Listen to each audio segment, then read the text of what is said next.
Então vejam, queridos irmãos, o tema da vinha, que é um tema tipicamente bíblico, um tema tão presente na Sagrada Escritura. Está tanto no Antigo quanto no Novo Testamento. A videira é uma planta típica da Terra Santa, como também de toda aquela região do mar Mediterrâneo. Aqui no caso, veja, a videira plantada na encosta. Tiravam-se as pedras, o terreno da Terra Santa é muito pedregoso. Então tiravam-se as pedras do terreno e ali se plantavam as cepas, as mudas de uva. E é interessante porque a videira, por um lado, produz o fruto mais misterioso que existe, o vinho. O vinho que alegra, o vinho que destrava o coração, o vinho que na Bíblia se torna símbolo da bênção dos tempos do Messias. O vinho que na Bíblia é também símbolo do Espírito Santo. São Paulo chega a dizer: não vos embriagueis com vinho, mas com o Espírito Santo de Deus. O vinho tem esse sentido. Então é o fruto da videira. Depois, a videira tem outra coisa interessante. Para que a videira produza um fruto bom e o vinho seja bom, existem tantos elementos que requerem cuidado. Primeiro, a chuva na quantidade correta e no tempo correto. E isso depende de Deus. Depois, a fecundidade da terra. E isto depende de Deus. Finalmente, o cuidado do homem. Então, como é interessante, o vinho produzido pela videira requer primeiramente a ação de Deus, a graça de Deus, a providência de Deus, na quantidade de chuva, na fecundidade do solo, mas também o trabalho do homem. É interessante que na missa, ainda hoje, quando o padre vai apresentar o vinho a Deus, antes de consagrá-lo, ele diz: bendito sejais, Senhor Deus do universo, pelo vinho que recebemos da vossa bondade. Isso mesmo, da vossa bondade, da chuva que veio em quantidade suficiente, nem de mais nem de menos, da fecundidade da terra. Então, fruto da terra e do trabalho humano, que agora vos apresentamos, e para nós se vai tornar vinho da salvação. Então, essa conjunção tão bonita, fruto da terra, fruto da videira e do trabalho humano. Por um lado, o fruto que é dom de Deus. Por outro lado, o fruto que é trabalho humano. Então, a videira sempre teve, assim, muito prestígio. Sempre foi usada nos poemas. Sempre foi usada nas parábolas. Por quê? Porque produz o vinho. O vinho que é a bebida das bebidas. Pelo sabor refinado, pela alegria que provoca, pelo sabor que dá aos alimentos. E a primeira leitura de hoje vai ser em torno de uma alegoria, a alegoria da videira. Isaías diz assim: vou cantar para o meu amado o cântico da vinha de um amigo meu. Quem é este amado? Quem é este amigo? É Deus. Isaías vai falar sobre uma queixa de Deus com a sua vinha. A vinha de Deus, você escutou a leitura, você já sabe quem é. É o povo de Israel. Deus plantou este povo.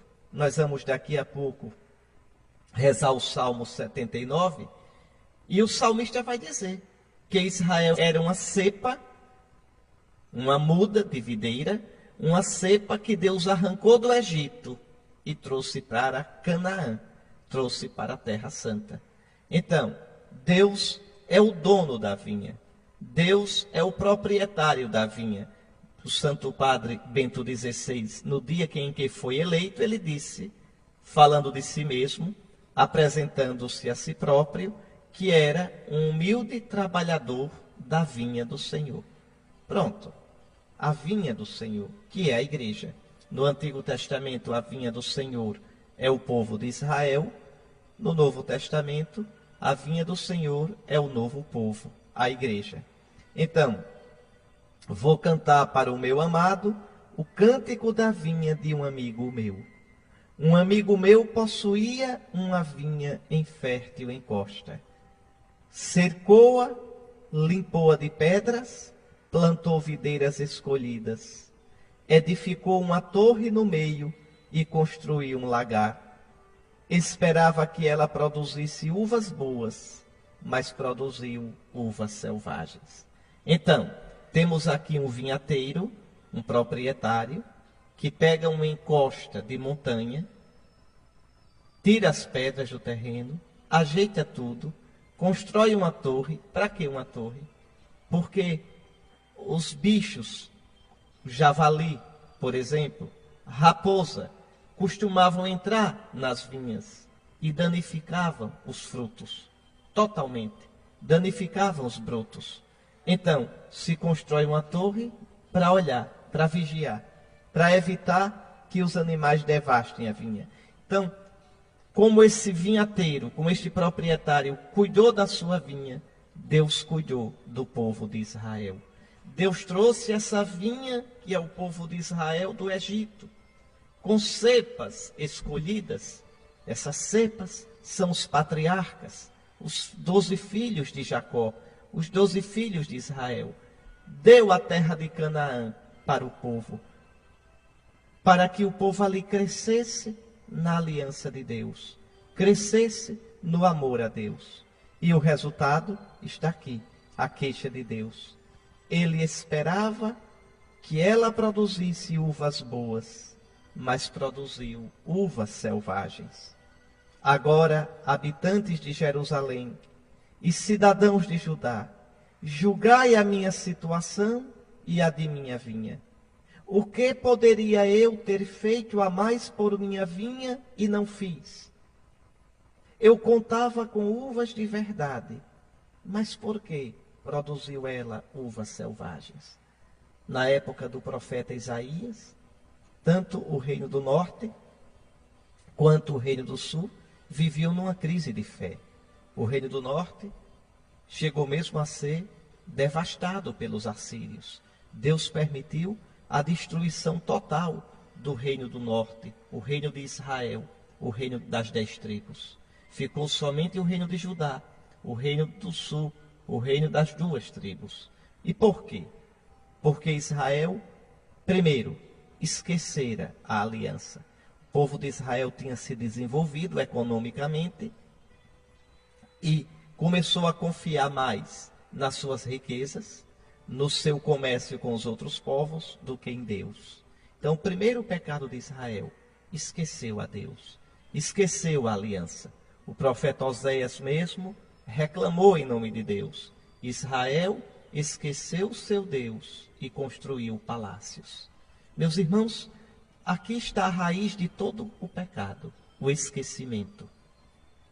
E este é um pecado que a gente tem que ter cuidado para combater sempre. No corre-corre da vida, na ânsia de tantos divertimentos, de tantas informações, de tantas distrações, a gente terminar por deixar de pensar em Deus, por esquecer de Deus, por esfriar a nossa relação com Deus. Israel esqueceu seu Deus. E aí foi buscar segurança onde? Construiu palácios. Palácios aqui pode ser minhas propriedades materiais, pode ser minhas seguranças afetivas, meu prestígio, meu dinheiro, minhas amizades. Ou seja, eu começo a colocar minha segurança, minha riqueza, o sentido da minha vida em coisas que realmente não são Deus. Israel construiu palácios e esqueceu o seu Deus. Israel agora sentia-se forte, sentia-se seguro, e aí esqueceu a simplicidade da aliança com Deus. A gente vê tanto isso na nossa sociedade, tanto isso. Uma sociedade que vai se entretendo com a tecnologia, com a sua ciência, com as suas facilidades, com os tantos e tantos cursos superiores, com dinheiro que vai correndo mais fácil. Hoje há menos pobreza, graças a Deus, do que há 50, 60 anos atrás. Então, e vamos esquecendo a Deus. É como se não precisássemos mais de Deus. É como se Deus fosse um trambolho velho. Eu posso deixá-lo no canto, na despensa do meu coração, porque não preciso mais dele. Israel esqueceu seu Deus e construiu palácios para si, no lugar de Deus. Decorrente disso, surgem todas as espécies de pecado em Israel. E o primeiro pecado, a idolatria. Israel esquece a Deus e começa a adorar a deuses estrangeiros. Pronto, vale tudo. Se pode continuar adorando a Deus, só de nome, mas começa-se a se colocar outros deuses ao lado do Deus verdadeiro. Adora-se a Baal, adora-se a Astarte, adora-se a tantos deuses, como se Deus não fosse único. E Deus é um Deus ciumento. Não aceita repartir nosso coração com quem quer que seja, com o que seja. Pois bem, é a mesma coisa hoje. Tudo é permitido, o que é que tem, tudo é correto. Então a gente vai adorando outros deuses. A gente vai abrindo a guarda do coração e começa a aceitar coisas que para Deus são inaceitáveis. E quando a gente reclama, viu? Aí dizem, mas como são intolerantes esses cristãos, como esse padre, como esse bispo, como esse leigo são fechados, porque não aceita. Não, não é isso, meus irmãos. É a questão da fidelidade a Deus. Então, o primeiro pecado de Israel é esquecer a Deus. Daí vem a idolatria. Depois da idolatria, um culto vazio. O culto que se presta a Deus já não é um culto que brota do coração. Já não é um culto que empenha a própria vida.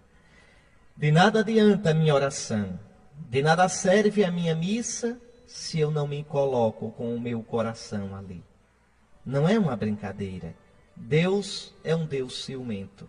Deus quer que o nosso amor a Ele, a nossa adoração a Ele, tenham consequências claras, concretas na nossa vida, no modo de agir, no modo de falar, no modo de viver. Então, outro pecado de Israel, um culto falso. Primeiro esqueceu a Deus, esse esquecimento leva à idolatria, a idolatria leva a um culto ao Deus verdadeiro, que é um culto vazio, falso. E aí vem outro pecado, já não se reconhece o irmão como irmão. Se Deus não é o Deus da aliança que nos chamou a todos nós, então é cada um por si e Deus por todos. E aí vem, no tempo do profeta Isaías, a injustiça social. Aqueles ricos que espoliavam os pobres, que roubavam na balança, que não pagavam o salário devido, que tomavam a terra do pobre.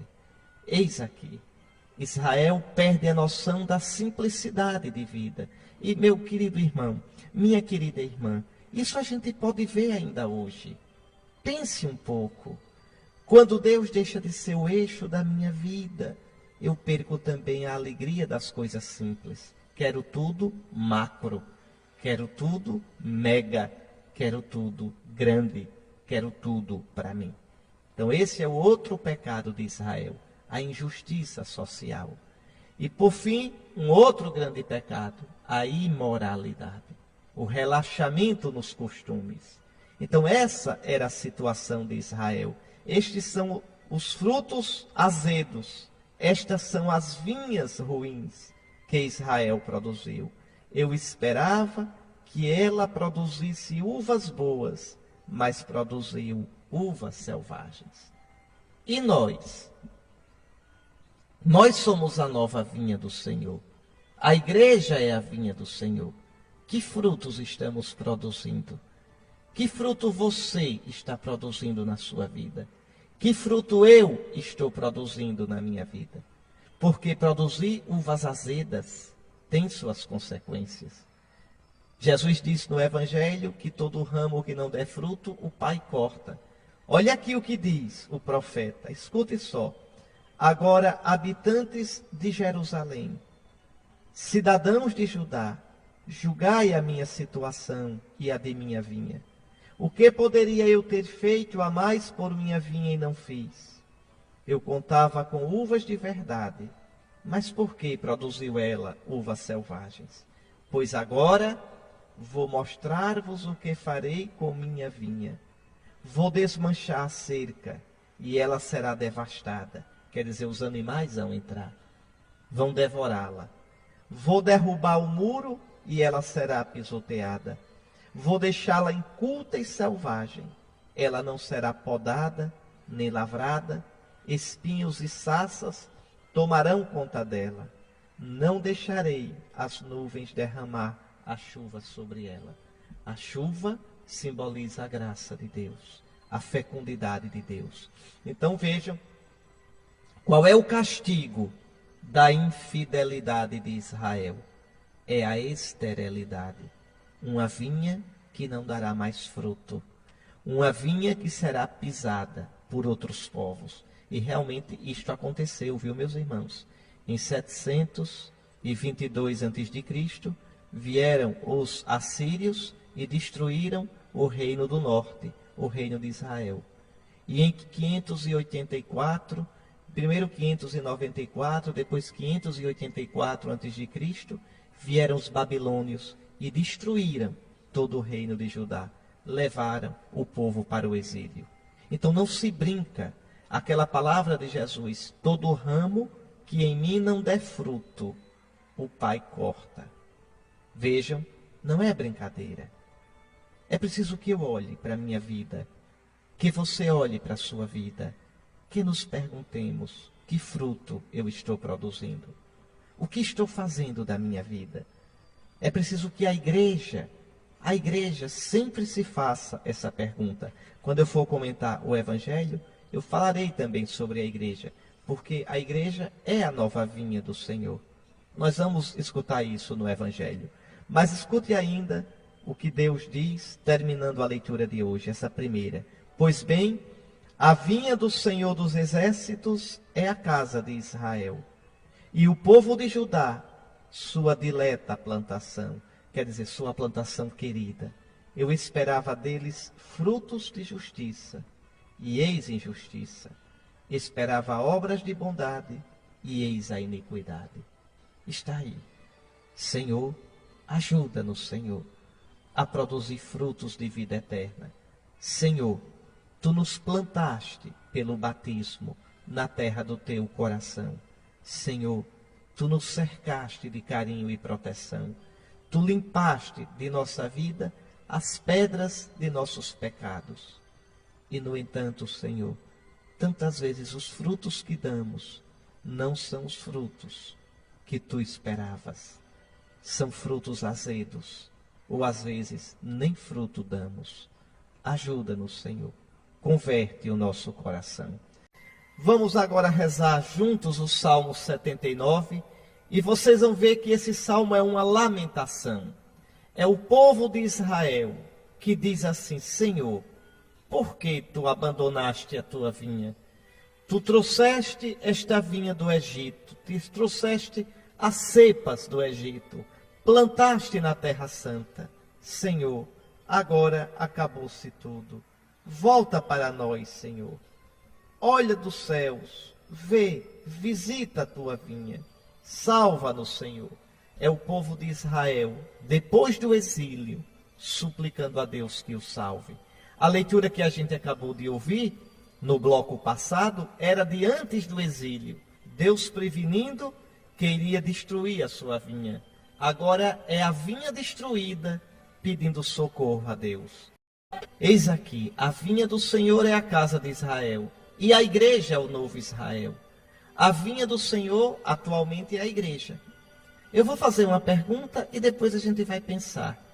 Existe alguma diferença entre a vinha do Senhor, que é a casa de Israel, e a vinha do Senhor, que é a igreja? Vejam, Israel, em certo sentido, perdeu a aliança. São Paulo, na carta aos Romanos, diz que Israel será sempre o povo de Deus. E é verdade. Mas perdeu a primazia da aliança. Passou para a nova vinha, que é a igreja. E a igreja tem o perigo de perder essa primazia? A igreja tem o perigo de se tornar tão infiel que perca a aliança? Algumas seitas cristãs dizem isso. Não, a igreja católica é verdade, Cristo fundou, mas se tornou infiel, então a gente reformou. Veja, existe esse perigo de a igreja católica perder a aliança com Nosso Senhor? A gente vai responder isso hoje, quando eu for comentar o Evangelho. Aqui a gente pode tomar algumas ideias muito bonitas deste final de carta de São Paulo aos Filipenses. Primeiro, veja, São Paulo, diante dos aperreios da vida, porque não é de hoje que os cristãos têm aperreio, não é de hoje que a vida nos coloca tantos problemas, tantas inquietudes, às vezes angústias. São Paulo dá uns conselhos aos cristãos diante das preocupações da vida. Não vos inquieteis com coisa alguma. Quer dizer, não vos angustieis. Claro que o cristão se preocupa com as coisas. Claro que qualquer pessoa responsável, não é, preocupa-se. Qualquer pessoa responsável fica pensando, planeja como resolver seus problemas. Isso é claro. Mas São Paulo não quer que os cristãos estejam angustiados. Não quer que os cristãos façam daquilo ali uma tempestade. Não quer que os cristãos se afoguem nos seus problemas. O que é que ele diz? Qual é a saída para a gente não se afogar nos problemas da gente? Qual é a saída para a gente enfrentar inteiro os aperreios da vida? Pode ser uma doença grave. Pode ser uma crise econômica, pode ser um problema na família, pode ser uma questão no meu coração, na minha vida, no meu íntimo, na minha consciência. Qual é a saída? Olha aqui, não vos inquieteis com coisa alguma, mas apresentai as vossas necessidades a Deus, em orações e súplicas, acompanhadas de ação de graças. Meu querido irmão, minha querida irmã, a melhor terapia do mundo é a oração. O melhor modo de enfrentar os problemas sem perder o equilíbrio é rezar. É colocar diante de Deus a sua preocupação. É colocar nas mãos do Senhor a sua vida. É saber que existe um Deus no céu que vela por nós, que tem seus tempos, seus prazos, seus modos de fazer as coisas. E mesmo que eu não entenda o modo de Deus agir na minha vida, mesmo que eu não compreenda totalmente o que me acontece, eu saber me abandonar nas mãos do Senhor. Então é isso que São Paulo nos recomenda. Não vos inquieteis com coisa alguma, mas apresentai as vossas necessidades a Deus, em orações e súplicas, acompanhadas de ação de graças. O resultado disso? Olha aqui, e a paz de Deus, que ultrapassa todo o entendimento, guardará vossos corações e pensamentos em Cristo Jesus. Isso, se Deus é por nós, quem será contra nós? Deus que nos deu o seu Filho Jesus Cristo como Salvador. Como eu posso pensar que Ele não me ama? Como eu posso achar que Ele se esqueceu de mim? Como eu posso imaginar, dizer que Ele não se incomoda comigo? Então, aprender, meus irmãos, olhe, a oração, como a oração nos amadurece, como a oração nos coloca no bom caminho, como a oração nos liberta. Como seria bom se você, uma vez por semana, durante a semana, fosse lá na igreja, se ajoelhasse diante do Santíssimo Sacramento e ali ficasse com Jesus. Ali derramasse o seu coração diante de nosso Senhor.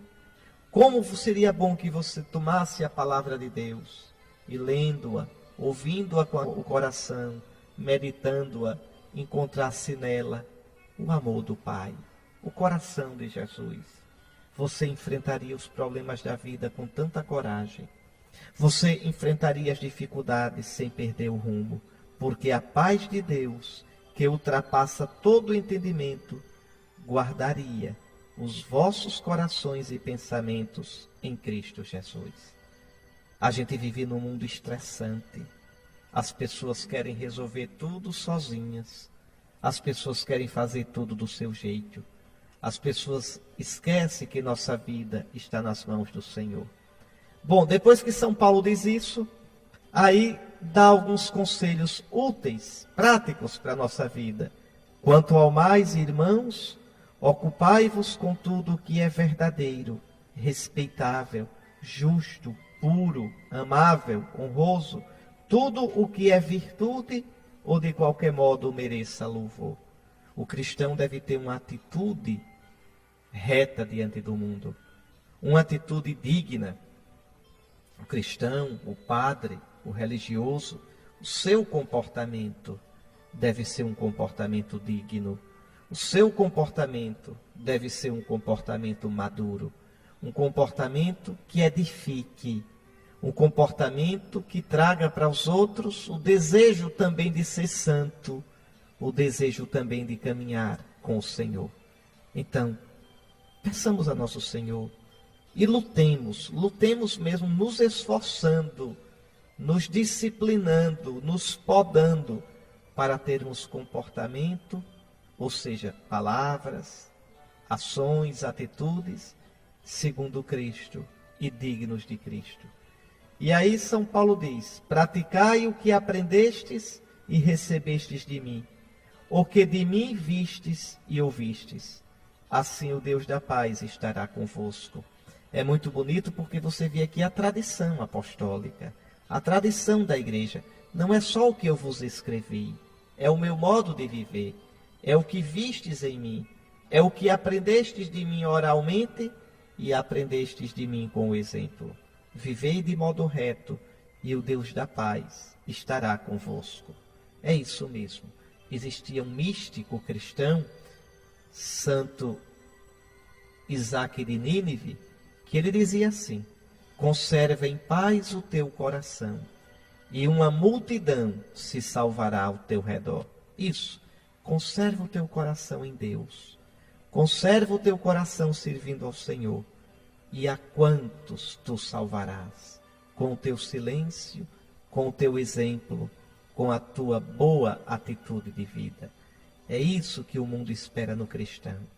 Não tanto palavras, não tanto críticas, mas sobretudo uma vida santa. Uma vida santa. Uma vida de acordo com o Evangelho. Uma vida na alegria, no amor a Jesus.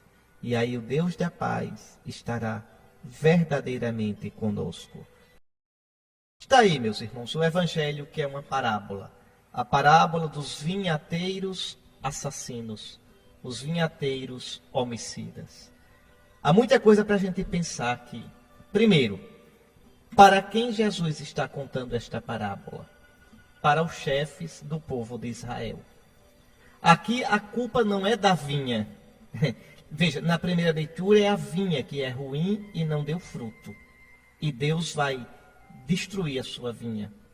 E essa vinha é a casa de Israel. E realmente, a nova vinha do Senhor é a igreja. Mas aqui, a vinha, no Evangelho, ainda é a casa de Israel. Mas a culpa agora, a arenga agora de Jesus não é com a vinha. É com os trabalhadores da vinha, os vinhateiros. Quem são os vinhateiros?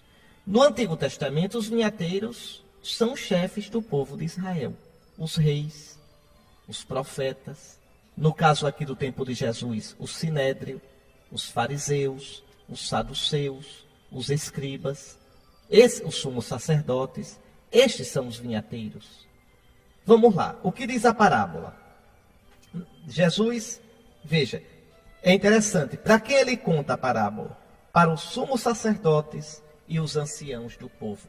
Os anciãos do povo são os chefes das famílias ricas, os caciques políticos de Israel. Então, quem são os anciãos do povo de Sergipe? São os chefes, né, os líderes das famílias mais tradicionais, aqueles líderes que têm um nome no Estado. Assim, no tempo de Jesus, os anciãos do povo eram os líderes daquelas famílias mais antigas, que tinham o poder. Por exemplo, a família de Anás. Anás tinha uma força enorme. Tanto que Anás fez de Caifás, que era o genro dele, sumo sacerdote. Então veja, Anás era danado, foi sumo sacerdote e depois ainda botou o genro. Então os anciãos do povo são os líderes do povo. Os líderes que deviam cuidar da vinha do Senhor. É para esses que Jesus vai contar a parábola. Certo proprietário plantou uma vinha. Esse proprietário é Deus. Veja, como no Antigo Testamento, na primeira leitura, é Deus o dono da vinha. E cuidou da vinha, pôs uma cerca em volta, fez nela um lagar para esmagar as uvas, construiu a torre de vigia, para que os animais não entrassem, nem os ladrões, e arrendou-a a vinhateiros, e viajou para o estrangeiro. Então Deus entregou sua vinha a quem? Deus entregou sua vinha aos reis, aos líderes do povo de Israel. Como Deus entregou a igreja a quem? Ao Papa, sucessor de Pedro, a nós bispos, sucessores dos apóstolos, auxiliados pelos padres e diáconos. Então nós devemos cuidar da vinha do Senhor. Escute só a história. Quando chegou o tempo da colheita, o proprietário mandou seus empregados aos vinhateiros. Quem são os empregados? Os profetas. Deus mandou os profetas, uns depois dos outros, para prevenir, para exortar, para corrigir o povo de Israel. O que foi que os vinhateiros fizeram com esses empregados? Espancaram a uns, mataram a outros. O dono da vinha manda mais profetas para corrigir o povo. O que fizeram os vinhateiros? Mataram a esses também. Então o dono da vinha diz: eu mandarei o meu próprio filho, a este respeitarão. Isso mesmo, na plenitude dos tempos, Deus mandou a Israel não mais profetas, mandou o seu próprio filho. E o que vão fazer com o filho? Nessa parábola, Jesus está profetizando a morte dele. Jesus está prevenindo aos anciãos, aos sumos sacerdotes, que eles vão matar o Filho de Deus. Quando o dono da vinha manda o seu filho, os vinhateiros dizem: esse é o herdeiro, vamos agarrá-lo, vamos colocá-lo para fora da vinha, expulsá-lo da vinha, como Israel expulsou Jesus. Os judeus não consideram Jesus um profeta, nem consideram Jesus o Messias. Jesus morreu fora dos muros da cidade de Jerusalém, como um renegado. Vamos matá-lo e ficaremos donos da vinha. Ficaremos com a herança. Então aqui, nessa parábola, Jesus está resumindo, de modo alegórico, de modo simbólico, todo o Antigo Testamento. A história de Israel. Deus plantou essa vinha e agora os vinhateiros, os líderes do povo, mataram Jesus. E aí o próprio Jesus pergunta: o que o dono da vinha vai fazer com esse pessoal? E aí eles mesmos respondem: com certeza mandará matar esses perversos e arrendará a vinha a outros. É verdade. Deus arrendou a vinha a outros. Deus fez aliança com os pagãos. É a igreja, a nova vinha do Senhor. Nós somos a vinha do Senhor, a nova vinha. Mas aí é que está. Estamos produzindo frutos como Deus espera? Quem são os novos vinhateiros? Os pastores da igreja. O Papa, os bispos, os padres e os diáconos. Nós estamos cuidando da vinha. Estamos pagando ao Senhor os frutos que são devidos. Aqui está a questão. Esta parábola de hoje nos deve fazer colocar a barba de molho. Aí Jesus diz, falando dele próprio: vós nunca lestes as Escrituras? A pedra que os construtores rejeitaram tornou-se a pedra angular. Isto foi feito pelo Senhor e é maravilhoso aos nossos olhos. Ou seja, Jesus, o Filho que foi expulso da vinha, que foi rejeitado, ele vai ser a nova vinha. Ele vai dizer em João 15, eu sou a verdadeira vinha. Israel era a vinha, preparando a minha chegada. Eu sou a vinha, e de mim sairão agora uns ramos, que é a igreja. Os ramos somos nós, eu, você, que enxertados nessa vinha que é Jesus, forma a nova videira, que é a igreja. Então, Jesus rejeitado deu origem à igreja. Eu perguntava a vocês, quando comentei a primeira leitura, Israel perdeu a aliança, tornou-se uma videira ruim. Nós perderemos? Não, nunca perderemos. É uma nova e eterna aliança. E por que não? Porque a videira é Jesus, e Jesus só dá fruto doce. A videira é Jesus. Os ramos podem dar fruto ruim. Os ramos. Por isso que a igreja não é pecadora, a igreja é só santa. Porque a igreja é corpo de Cristo, é essa vinha. A igreja, veja, o que pode dar fruto ruim são os ramos. Eu, você, a videira é Jesus. E o ramo que na videira não der fruto, ou der fruto ruim, será cortado e jogado no fogo. Mas a videira mesma nunca será rejeitada.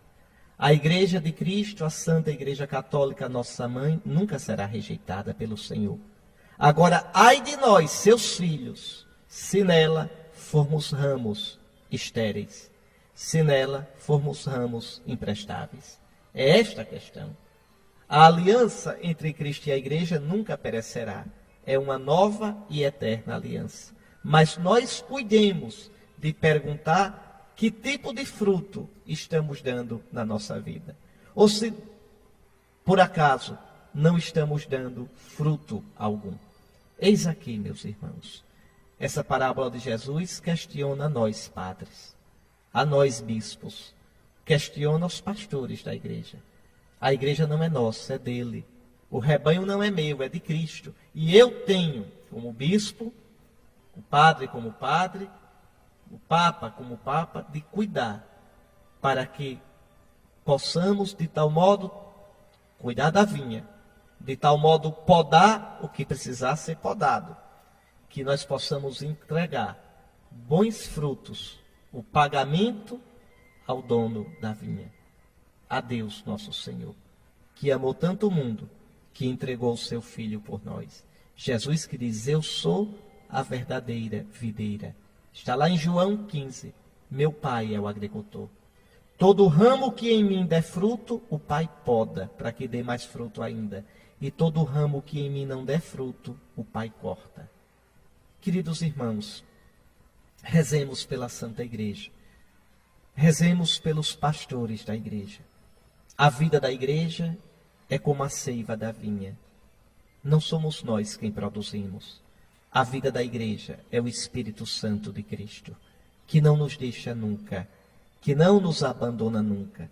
Disto podemos estar certos, serenamente, tranquilamente certos. Cristo jamais deixará a sua igreja. Eu estarei sempre convosco. Cristo jamais renegará a sua aliança. Mas outra coisa também é certa. Ai do vinhateiro que não pagar a taxa, os frutos da vinha no tempo correto. E os vinhateiros somos nós, pastores da igreja. E ai dos ramos que na vinha não derem frutos. E os ramos são vocês, cada um de nós que está enxertado em Cristo Jesus. Peçamos neste domingo a graça de dar fruto de vida eterna. Não precisa se fazer muitas coisas, precisa ser cristão de verdade. Nas pequenas coisas, no dia a dia, viver segundo Cristo, dando fruto em Cristo Jesus. E agora de todo o coração eu os abençoo. Abençoe-vos o Deus Todo-Poderoso, Pai, Filho e Espírito Santo. Amém.